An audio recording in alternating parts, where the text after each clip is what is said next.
Hey, welcome back to another video. I'm Espen Kraft. Thanks for watching. This is of course the Yamaha DX7s from 1987, and this was the last DX7 that Yamaha made in that original DX lineup. So the DX7s is the successor to the 1983 DX7, the Mark I version. And since 4 years had passed, Yamaha upped the specs on this. Better converters, unison modes, more LFOs, etc, etc. Small things here and there, but the patches are still compatible with the old versions. And like with so many people, if you only had one major synth back in the day, you would wrestle it for hours trying to squeeze out more of it. So let me show you a couple of tricks and tips we used back in the day to make that happen. But I'll start out with showing you a little trick of harmonizing yourself, doing only one sound, but using a elaborate, or maybe not so elaborate, but a cool pitch bend trick to make sort of a harmonizing delay effect from the DX7 only. So let's dive right into that. So this trick will work on any DX model, 4-operator or 6-operator, that has the different pitch bend modes. And I've set the pitch bend range to 12 notes. So in normal mode, the pitch bend works as normal. But in low mode, the pitch bend will only pitch the lowest note of that chord. And in high mode, it will only pitch the highest note of the chord. And in key on, it will only pitch the chords you're actually taking on the keyboard. If you hold down the sustain pedal, it will not pitch the notes that sustains. So let's use this to our advantage. I'll put the mode back to lowest, and I've recorded a little MIDI part. So let me play that while I'm using that pitch bend wheel.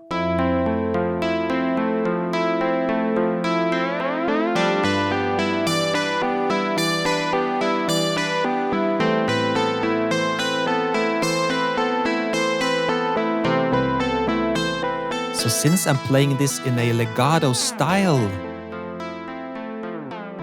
I can transpose the pitch with the pitch bend wheel and having that low note being bent in either direction, plus 12 semitones. So I will create a sort of delay harmonizing effect. Very cool and very usable.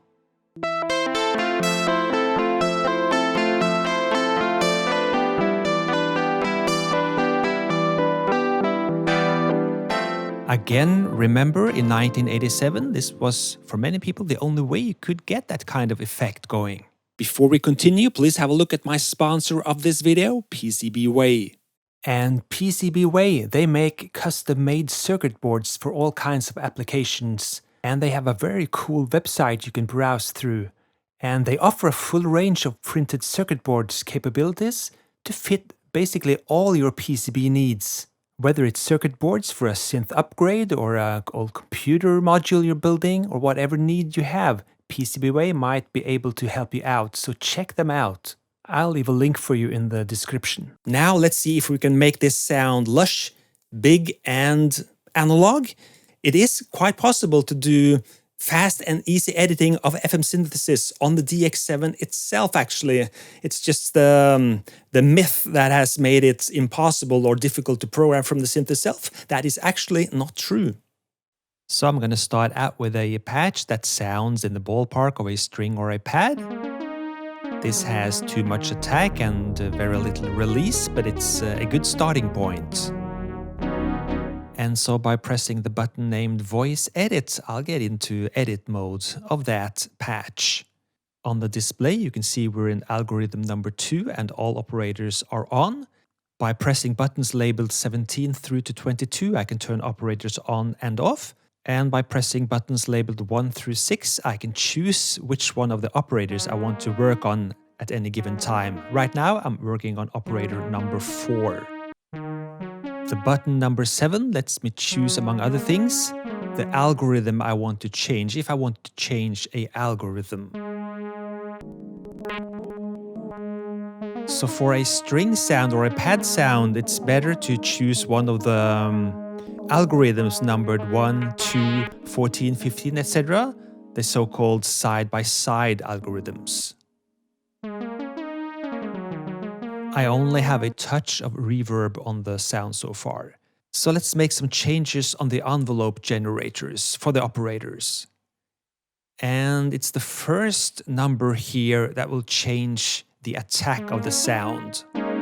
And in subtractive synthesis, you're used to that the lower number is a faster attack and a higher number is a slow attack.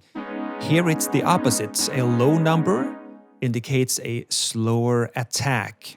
So now I'm just stepping through the different operators and changing the attack to make something sound good, string-like and pad-like, in terms of the attack. Be aware that there are more things at play here that you don't see. I don't talk about it here because I want this video to be short and sweet, so this is a brief introduction or explanation.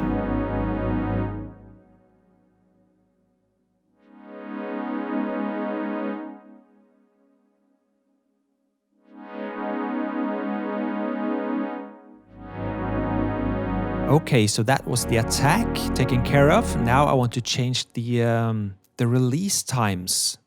So I'll cursor over to the right values and change those. In subtractive synthesis, the higher the value, the longer the release time. Here's the opposite.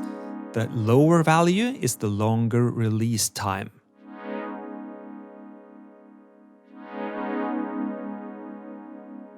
So again, I'm just changing values on the different operators to make something sound good and lush in terms of release times.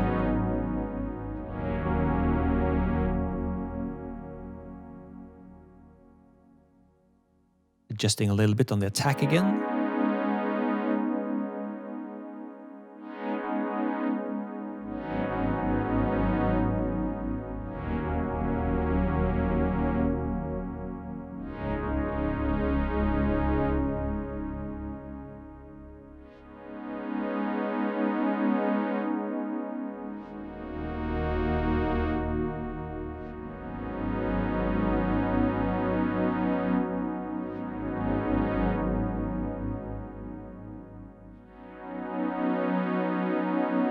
Okay, so getting closer. Now I want to adjust a little bit on the feedback in that algorithm. When you change the feedback, you're changing the intensity of that final waveform you're creating. So let me lower that feedback value.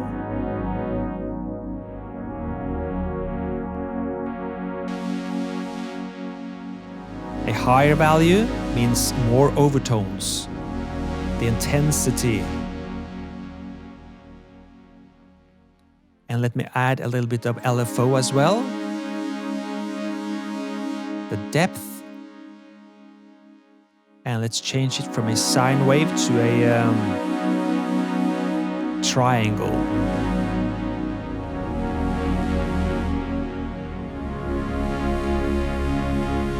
In my mixer, I've now also increased the reverb and stereo delay to make the sound more lush.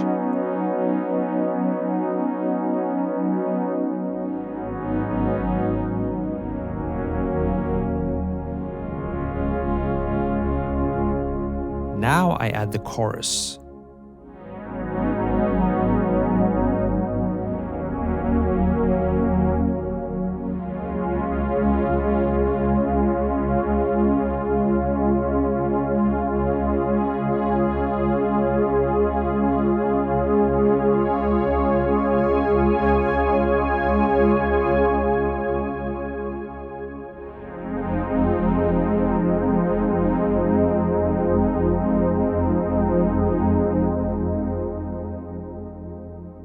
I hope you enjoyed this video. It was a lot of fun to make, and it really took me back to the days where I could spend hours nosediving into the DX7. Big thanks to my sponsor as well, and to all of you guys watching. I'm Espen Kraft, and I am the 80s. Until next time, cheers.